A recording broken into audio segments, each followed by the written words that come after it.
en plein mouvement. Attendez.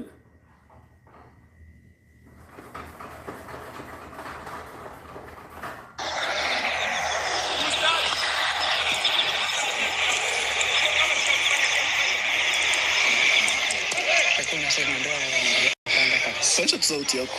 Mimi nachoka.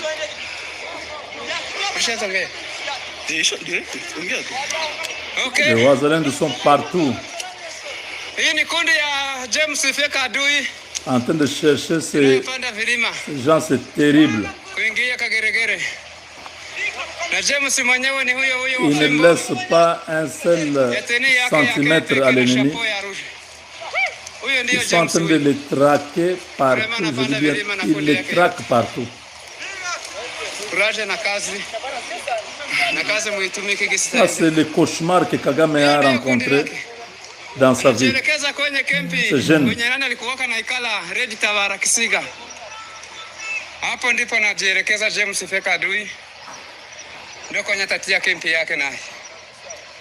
Je vous ai dit, ni Tete c'est Wazalendo, aïe aïe aïe. Ah, le Congo là, Mawa. Et s'il ne filmait pas comme ça, on ne saurait même pas, on n'allait pas savoir qu'il faisait ce travail.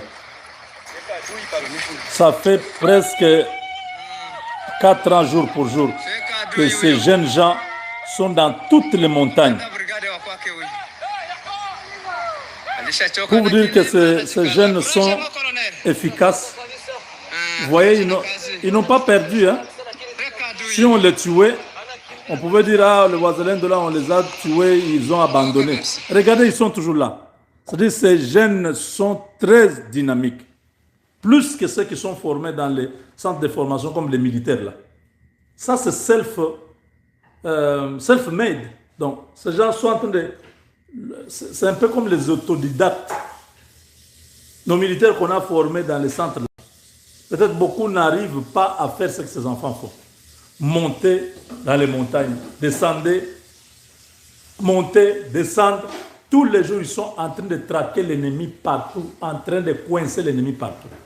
Je ne dis pas que notre armée n'est pas efficace. Je dis notre armée est efficace. Mais pour ce moment, il faut reconnaître que ces enfants, ce sont les héros. Non. Vous savez, notre armée, il faut 2 semaines, il faut peut-être 3 mois. On les remplace, on amène les autres. Mais demande-moi, les Wazalendo de ce qui les remplacent, depuis que vous les connaissez, les Kabido et les autres là, c'est toujours eux. Quand est-ce qu'ils se reposent? Parce que tous les jours, ils sont en train de traquer l'ennemi. Quand l'ennemi déborde, tout ça, ils disparaissent un peu. Ils cherchent comment récupérer la situation. Dites-moi. Parce que nous avons vu l'armée, non? Je ne dis pas que l'armée est moins ou les Wazalendo sont... Non, non, je dis, pour le moment, notre armée n'a pas la capacité de faire ce que ses enfants font. La plupart sont en train d'être découragés par leurs commandants. Quand vous avez des bons commandants comme à l'époque de Mamadou Ndala, où tout le monde est engagé, on a vu Mamadou Ndala en train de taper sur les autres. Allez, avancez, ne reculez pas. Yosa, allez, Kende. Quand vous avez des gens en train de déshabiller nos militaires par des militaires rwandais, donc même des petits rwandais, ah, cette armée vraiment congolaise, quelle honte! Vous avez vraiment humilié tout un pays. Oui. Le commandant. Mais regardez ces petits ici. Les Wazalendo, très disciplinés, très ordonnés.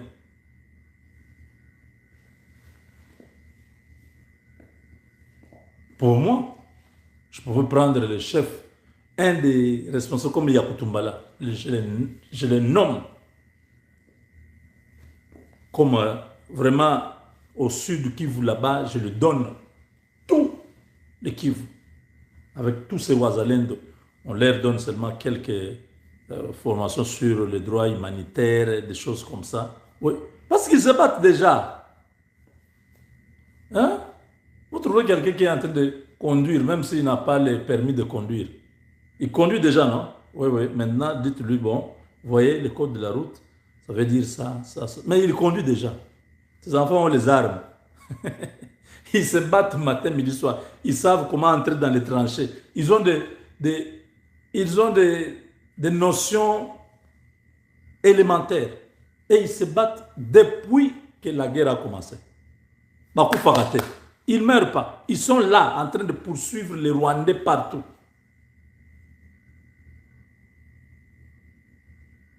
Pour moi, reprendre le Yakutumbala, je donne le Kivu là.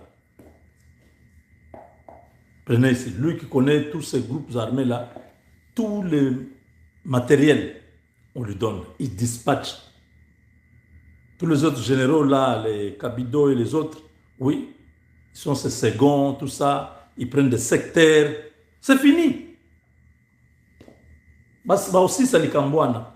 Envoyez les militaires là-bas. Les responsables des militaires là, quand ils arrivent là-bas, Monimbongo, ils ont des budgets là, on envoie l'argent, ils disent cette guerre ne peut pas terminer maintenant. Si ça termine, moi je n'aurai plus l'argent. Il faut qu'on fasse toujours, oh non, on a perdu des localités. Non, il faut envoyer, sinon ils vont arriver à Kindu. Comme ça, Kinshasa envoie l'argent. Bon, ok, on a récupéré 3 localités. C'est ce qu'ils sont en train de faire, ces chefs de nos militaires là, ces commandants, ils nous font ces jeux là.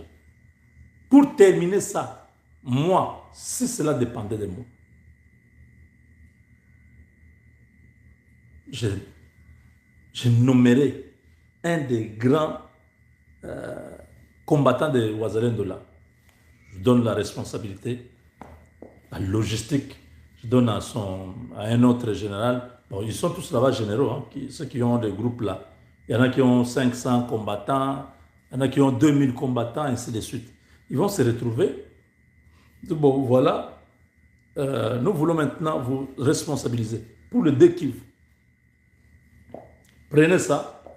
Le général Somoué là-bas, on ne voit pas ce qu'il fait. Son Manguer, il est assis dans le bureau. Si on responsabilise le Ouazalendo dans cette partie-là, 1 mois c'est beaucoup. Ils vont traquer les Rwandais. Parce que maintenant, là, ils dépendent de l'armée. L'armée doit leur donner les munitions, les armes, et tout ça. Or, l'armée, là, on ne sait pas le commandant régiment, là, c'est qui. Quand on demande des renforts, pourquoi ils ne viennent pas? Tout ça. C'est très compliqué. Donc, pour parler du sujet, chers amis, à Kigali, hier dimanche, on nous signale qu'une réunion de haute intensité avait été convoquée parce que Paul Kagame, c'est comme je vous ai dit, est déjà dans le viseur de Trump. Je ne sais pas trop ce que Trump veut faire. Mais c'est un gars dangereux. Trump, vraiment, comme il veut que les choses aillent dans le sens de la paix, c'est pourquoi peut-être il ne l'a pas directement effacé. Mais il y a une cellule qui travaille sur le dossier de la RDC. C'est déjà très avancé. C'est pourquoi Trump avait envoyé un émissaire à Bruxelles rencontrer le président Tshisekedi pour lui donner certaines confidences. Vous avez vu dans la salle là, le président Tshisekedi était seul avec les gars. Il n'y avait pas ses conseillers. Les Camerounais ou je ne sais pas, les photographes sont venus seulement prendre la photo et sortir de la salle. Donc on a garanti à Tshisekedi, le deal est sans faute déjà à sa phase finale avec tout ce que la RDC avait demandé, qu'on puisse ajouter. Oui, on a tenu compte de ça, mais Kagame a reçu les derniers avertissements. Il enlève ses troupes de la RDC ou lui-même quitte le pouvoir. Alors Kagame a convoqué ce ténor, ce sbires, hein, donc les barbouzes de son régime, les Kabarebe, Hippolyte Kanambe était aussi là, beaucoup de généraux, Nanga et Makenga étaient là, il est question d'évaluer, de voir comment les choses vont se passer parce que là, les troupes rwandaises doivent céder la place, ils doivent partir. Alors Nanga, Hippolyte Kanambe, Makenga doivent prendre les choses en main pour que cette affaire-là reste entre les Congolais, pour que lui garantisse toujours l'exploitation des minéraux, même si ces militaires ne seront plus sur place au Congo. Ce sera maintenant les militaires de AFC M23 qui seront là.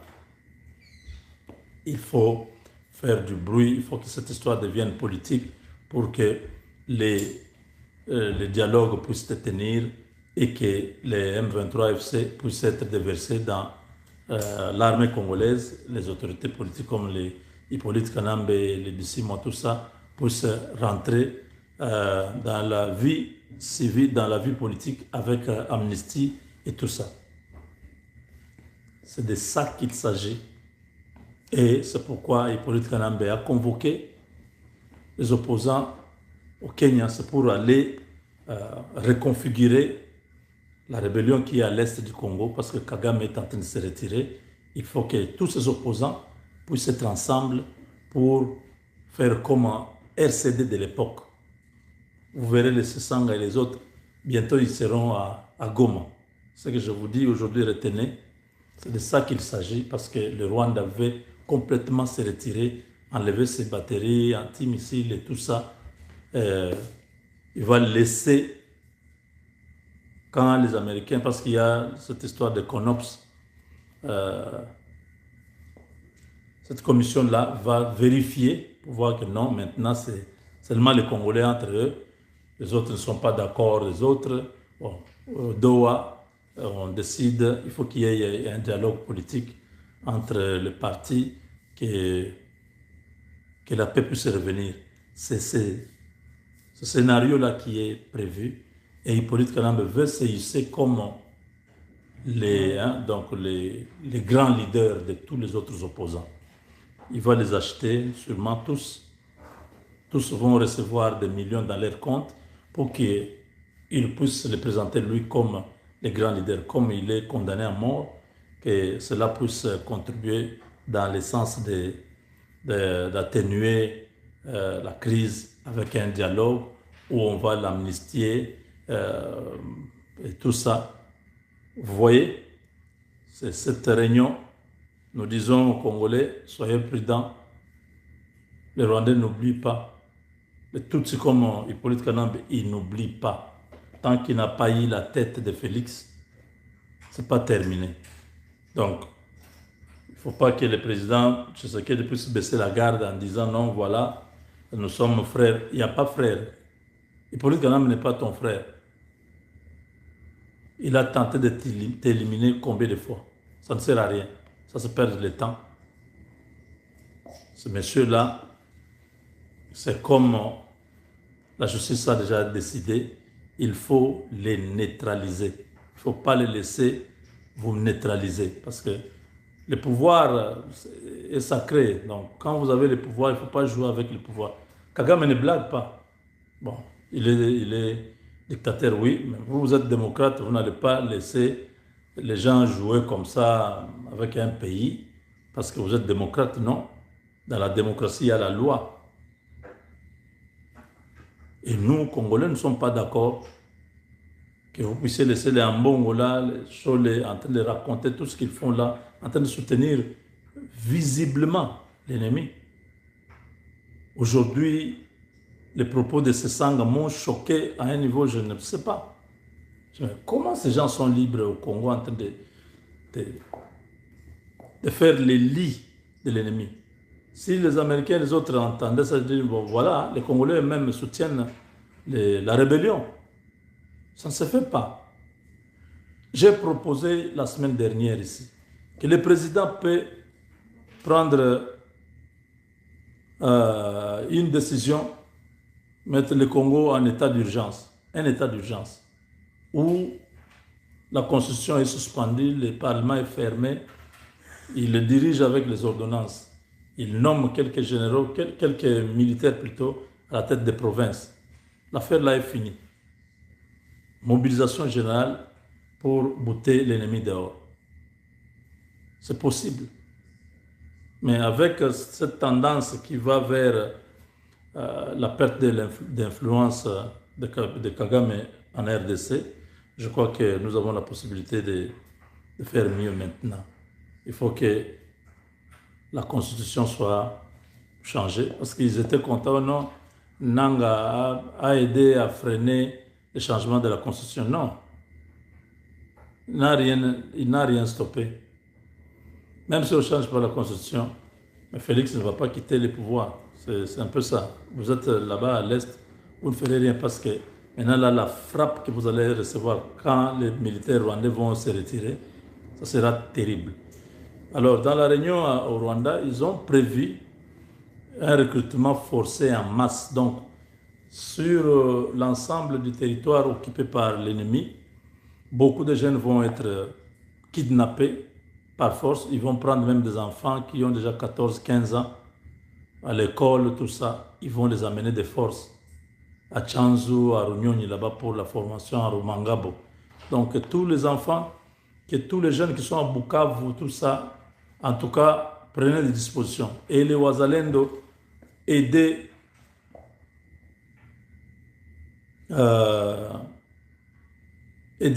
à entrer à Bukavu. Wazalendo, faites quelque chose parce qu'on va prendre beaucoup de jeunes pour combler le vide de tous les militaires rwandais qui vont se retirer. Parce qu'il faut savoir, le M23 n'a pas vraiment une armée. Ce sont les forces spéciales rwandaises qui se battent la nuit. Quand ils viennent avec des appareils que les Français leur ont donnés avec les Chinois. Ils utilisent tous ces appareils pour brouiller tout ça, voir la position de nos militaires. Ils avancent dès qu'ils prennent une localité. La journée, vous voyez les gens de M23 venir faire des discours. Chamachetuni, Nguvusana, c'est comme ça qu'ils chantent. Hein. Ils ne sont pas forts. La preuve, dès que les Rwandais se retirent, vous allez voir ce qui va se passer. Parce que la pression est sur Kagame. Ce n'est pas, non, donnez-moi une semaine. On lui a demandé de retirer ses troupes. Et ça, c'est sans délai. Donc, Hippolyte Kanambe va au Kenya préparer son retour à Goma avec tous les autres opposants là pour qu'ils viennent dire, voilà, c'est une sorte de RCD de l'époque, tout ça. Ils ne sont pas d'accord avec ce qui se passe à Kinshasa. Nous nous battons pour perte de temps. Il faut que le peuple soit bien informé que cette histoire-là, c'est le Rwanda. Le Rwanda se retire, mais se cache derrière. La frontière avec le Rwanda, c'est la terre, là. À Gisenyi, ils vont continuer à venir la nuit aider les autres. Et la crise est en train de s'accentuer dans cette partie. Je crois que bientôt, ça va barder. Donc, voilà.